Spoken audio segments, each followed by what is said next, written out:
His testosterone was 1200 nanograms per deciliter, a little over, and right now it is 1700 nanograms per deciliter.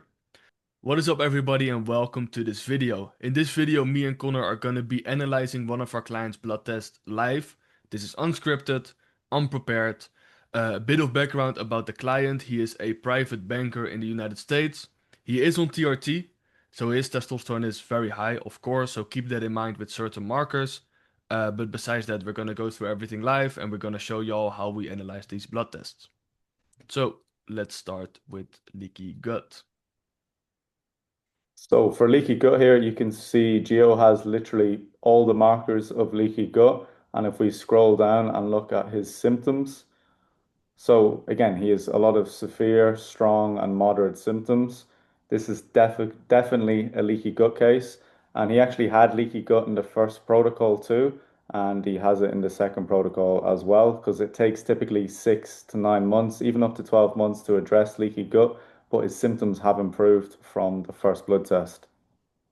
In his biomarkers as well. Like they're still too low and too high, but they are at least closer to optimal. So focus, gonna put it there. Then we have low stomach acid. Connor? So again, for low stomach acid, he doesn't have all the markers. He has a couple of them. And if we look at his symptoms, again, he's strong hair loss that can be unrelated to low stomach acid, can be because of other things. Moderate brain fog, moderate difficulty digesting food. So he has a couple symptoms, a couple markers. It's not a strong finding, and it's not something we'd really address right now. We'd focus more on leaky gut. Do you want to put it at potential findings, other focus, or do you just want to leave it out? We'll do it on potential findings. Okay.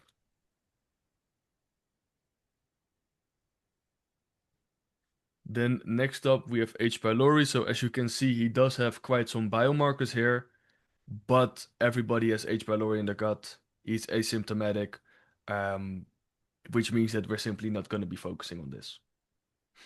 Anything you want to add, Connor? Yeah, the only thing to add there is, again, he has a lot of the biomarkers, but they can be unrelated and be high or low because of other reasons.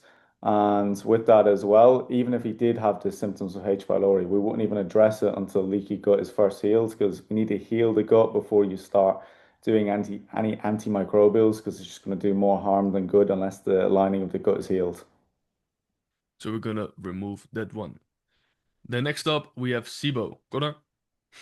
Again, this guy he only has 2 out of 5 markers, and if we look at his symptoms, so mild issues with fiber, strong food sensitivities. He has a handful of symptoms. He has 2 out of 5 biomarkers, but like I said with H. pylori, we're not even going to address this until leaky gut is fully healed. So we're going to put this to the side until leaky gut is healed, and then in future blood tests, if it's still problematic with symptoms, then it's something we would address.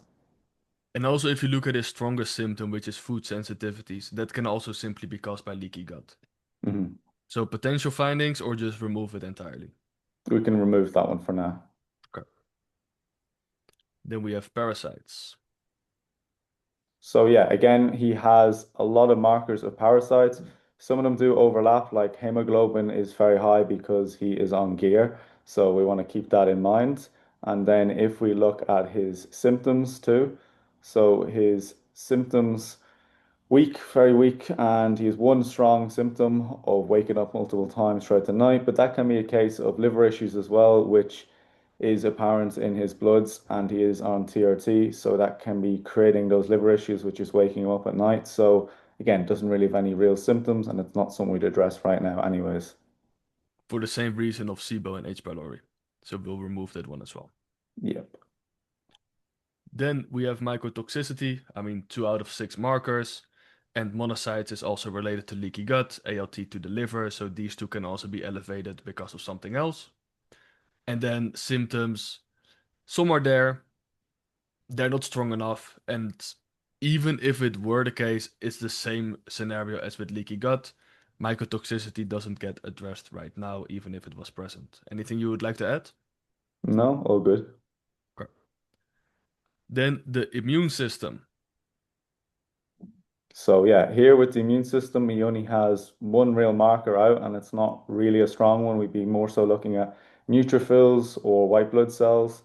And if we look at his symptoms, so again, moderate sinus issues, that's definitely related to leaky gut. And we have to remember over 70% of your immune system is in your gut. So we always want to focus on gut health first.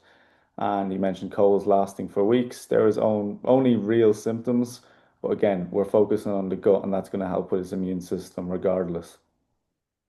So inflammation, you can see here, he has a couple markers, but one to mention is CRP. Last time it was 1.7 and now it is 0 0.6. So it is in optimal ranges. That's not concerning at all. So it's definitely improved from last time.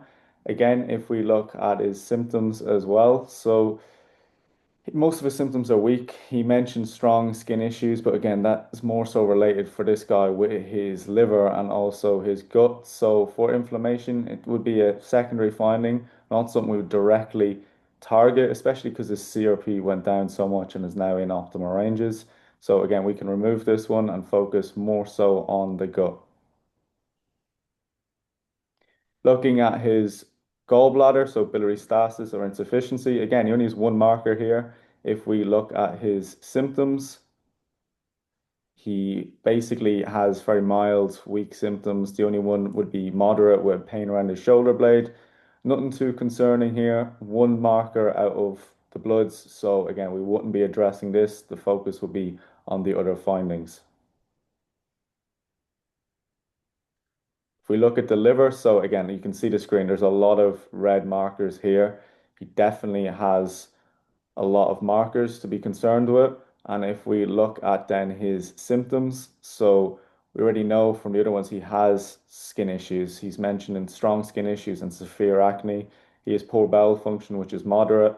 These are things we definitely want to address. These are things we definitely want to improve on. So we're going to be working on his liver. That will definitely be a main focus going forward. And it makes sense as well with his TRT and his steroid use. Yeah, 100%. So main finding, main focus. Yeah, main focus. Okay.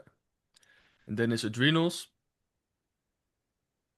Looking at his adrenals, so his cortisol's high, his DHEA is low. Definitely big things when it comes to adrenal function. And it makes sense with this guy. He's a very stressful job, stressful life. So it is something we'll see. But if we go down to his symptoms, so his symptoms have improved a lot from last time, so that's definitely a big positive. He only one he's really mentioning is excessive stress, which is moderate. Again, it's something we can support, but it's not going to be a main focus considering his symptoms have improved and they're not as severe as last time. So do you want to put this at potential or just delete it? Potential findings. Okay. All right. Next up is thyroid. So the most important markers here are TSH, 3T4, and 3T3. As you can see, TSH is too low, T4 is too high, and T3 is too low as well. TSH is thyroid stimulating hormone. A very easy way to remember TSH, make sure that more T4 gets released, and then T4 is inactive, so it needs to be converted to T3, and T3 can actually be used. So with TSH being low, T4 being high, and T3 being low, there is a conclusion here that he has an underactive thyroid. And it also does make sense if you look at his liver health and also his steroid use, because 70% of the T4 to T3 conversion happens in the liver, and it clearly doesn't convert well enough because his T4 is too high and his T3 is too low. Also, you might have seen that LH is zero point 0.2, which is extremely low. That's simply because of steroids. So yeah, looking at his symptoms, so this is quite a strange one because his symptoms actually improved from last time, but again, his blood markers are there, so it is something we want to support. We do want to support his thyroid going forward to make sure we're getting that back into optimal range because he still has some symptoms. He mentioned moderate with difficulty losing weight, poor short-term memory loss, and then as well brittle hair. So again, it's definitely something we're going to support. So, potential or main focus? We can put that under main focus. Okay. And hyperthyroid, we don't even need to look at. Next up, hormonal imbalances. So yeah, if you look at his hormones, of course, he doesn't actually have low testosterone, which again, he's on gear, so that's to be expected. You can see this time his testosterone is at 58. Last time it was at 41. So that's a really big improvement. And he's still on the same dosage of TRT. So that is good. And with his estradiol or estrogen, whatever you want to call it, it's dropped a lot. So last time it was 264, and now it's only at 114. It's in optimal range. That's a really, really big drop. Very, very positive. Of course, his LH, FSH, they're both low because he is on TRT. And then if we look at his symptoms, so overall, he still has a lot of moderate and strong symptoms. But if we look at the actual average score from last time, it average score was averaging around 3. And then in his new blood test, the average score was around 2.5, which you'll see now. So yeah, as you can see, it did improve. This is still something that we need to work on for sure. For comparison, his testosterone was 1200 nanograms per deciliter, a little over, and right now it is 1700 nanograms per deciliter. And his estrogen, that is something that we actually massively worked on, so it is nice to see that that went from way too high to being nicely in optimal. Another important detail here is aromatase. So as we've seen, his testosterone went up very nicely, 40-50%, and his estrogen is less than half compared to what it was. 264 is very high. And the reason for this is he is, of course, on TRT. If your system isn't optimized with TRT or with TRT in general, more testosterone gets converted to estrogen through aromatase. Aromatase is an enzyme that converts testosterone to estrogen, and it can be seen as a survival mechanism.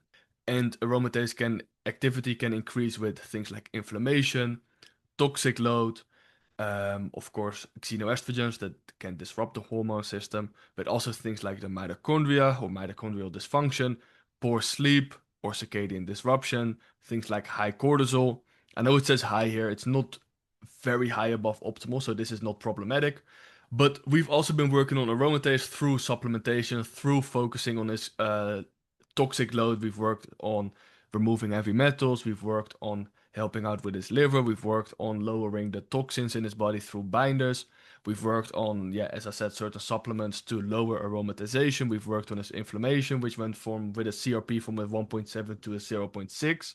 So forgot to mention that during the call with Connor, but quickly wanted to add it in here because I think it's a very important point that we missed. Because that definitely contributed to lower estrogen. Of course, we also implemented certain tactics and supplements to lower estrogen directly, but overall, very nice increase in testosterone and very nice decrease in estrogen. So his free testosterone last time was at 1, which is still already very high, but now it is at 1.72, which makes sense because his total testosterone went up as well. Unfortunately, his SHBG didn't get measured this time. Last time it was slightly too low. This time we don't know, but my assumption is that it is approximately the same, maybe even slightly lower. Because if you look at the percentage increase in testosterone versus free testosterone, his free testosterone went up by 70%, and his total testosterone went up by, what is it? 40%, 45%. Hmm. So his SHBG could be lower. Again, this is just educated guesswork. We don't know for sure.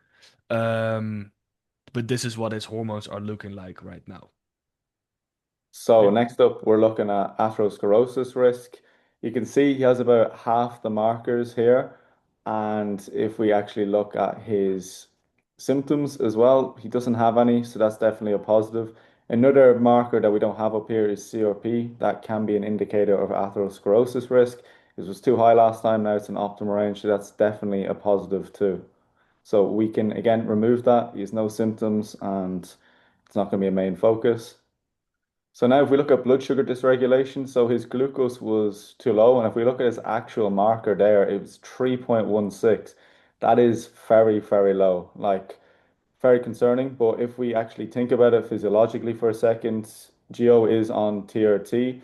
It's going to be very metabolically demanding. He was fasted for bloods, and the day before bloods, he could have had a poor nutrition supply, so his body could have been malnourished, and that's why he was getting that large glucose drop. So again, this is something we're going to have to dig into off camera and actually ask him what was going on and see why it was that low because yeah, that is very, very low and is quite concerning.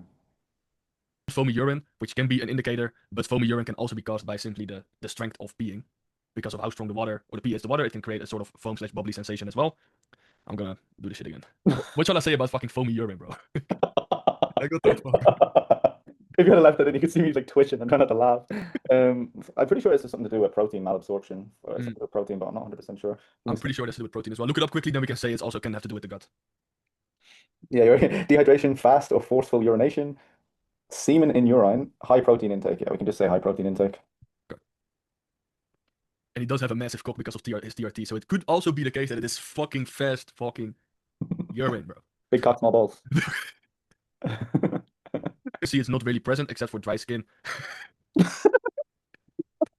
So, Oh, we're so childish, bro. I know, yeah.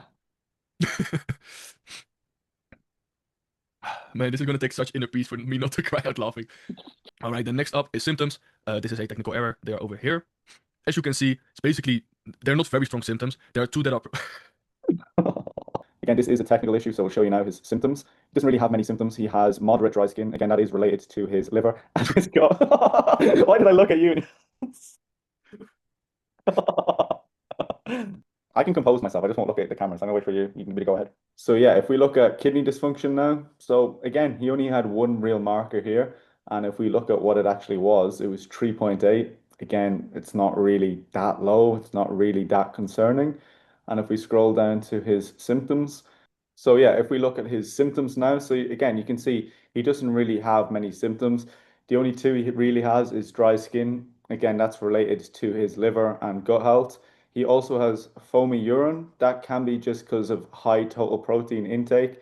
Another reason for this is he is on TRT, so he might have a big cock, but he's gonna have small balls because of the TRT. So yeah.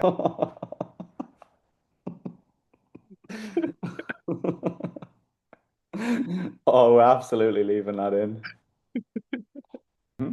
Then next up, we're gonna be looking at nutrient deficiencies. We see vitamin A. The first two are not there. Do you want to keep B6 in? Yeah, I'd leave that out. We'll just get him eating liver, making sure he's keeping his B vitamins up. Okay, so B6 out. Oh wait, where is this? B9 to 12 can be out. Then magnesium should then be in. Yeah. Zinc, definitely keep that in. Zinc in. Okay. Calcium out.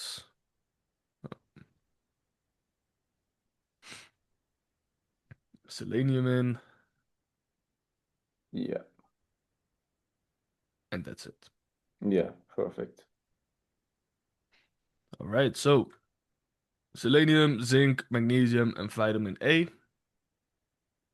We're gonna put this at potential findings. Now with dehydration, I already know that there are gonna be quite a lot, but keep in mind that these can all be higher because of his TRT use as well. If I'm not mistaken, they did improve compared to last time. I believe last time they were worse. Let me double check. Yeah, I think they did. Yeah, massive difference. So last time there were only two not present, sodium and calcium. Right now there are way less markers. And if we look at the symptoms, I mean brain fog is gut related in this case. So we can leave this one out as well if you agree, Connor. Yeah, 100% leave it out. All right, so the main focus is gonna be his gut, his liver, his thyroid, and his hormones. Some potential findings: his adrenals, some deficiencies, some low stomach acid, which we're not gonna do a whole lot for, and potentially blood sugar dysregulation. We'll have to ask him and dig deeper into this. And if we look at last time, as you can see, there was a lot more. Now, of course, his adrenals, his gut, his liver, and his hormones, they are all still present, but keep in mind that those markers did improve. Leaky gut, closer to optimal. Liver stayed around the same. Adrenals improved, hormones improved, especially when it comes to estrogen. Dehydration improved, or is completely gone now. SIBO is gone, parasites is gone, and his stomach acid improved as well. So even though his bloods are not like they're not perfect at all, um, but they did improve. The symptoms did improve. Testosterone went up. Estrogen, we have a very nice change over there. So overall, we're gonna now create a protocol to solve all of this. We're gonna be doing that off camera, of course. And then, yeah, let's see how far we can get him to optimal and how far we can solve this. So, thank you for watching this entire video. Do let us know either on Instagram or in the comments down below if you want to see more videos like this. Then we'll simply create more, educate y'all on what we're doing, on the bloods that we're analyzing, the protocols that we're creating, etc.